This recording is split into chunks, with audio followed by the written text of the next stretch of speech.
উজালা সার্কাসে মানুষের ভিড়। আধুনিক মোবাইল ফোনের যুগে শীতের সার্কাসকে হারিয়ে যাচ্ছে মানুষের জীবন থেকে। তবে হাওড়ার ডোমজুড়ের সলপ মাঠবাগানে গেলে এই প্রশ্ন মিথ্যা বলে মনে হবে, কারণ এই শীতে সেখানে অনুষ্ঠিত উজালা সার্কাসে মানুষের স্বতঃস্ফূর্ত উপস্থিতি অন্য কথা বলে। খুব ভালোই লাগলো, কারণ শীতের বিকেলে খুব সুন্দরই লাগলো। আমাদের কি দেখলেন? অনেক কিছুই দেখলাম। প্রায় 1 মাস ধরে এখানে চলবে সার্কাস। প্রতিদিনই মানুষের ভিড় এখানে উপচে পড়ছে। বৃষ্টি সামন্ত নামে এক দর্শক বললেন, খুব ভালো লাগলো এই সার্কাস দেখে। তিনি খুবই ভালো করে আনন্দ উপভোগ করলেন।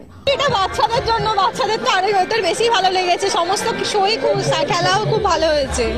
উজালা সার্কাসের পক্ষ থেকে মুকুল শেখ জানান, প্রায় 45 থেকে 50 রকমের খেলা আছে। 65 জন কর্মী এখানে নিযুক্ত আছেন। মণিপুরি, আফ্রিকান জিমন্যাস্টিক প্রদর্শিত হচ্ছে এখানে।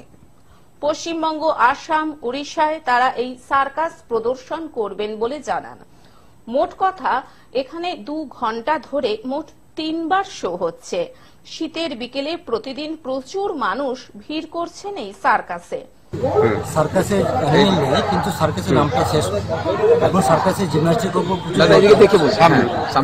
জিমন্যাস্টিকের উপর প্রচুর জোর দেওয়া হচ্ছে, যার ফলে সার্কাস পুরোনো দিনের মতো ফিরে আসছে। ঠিক ঠাক।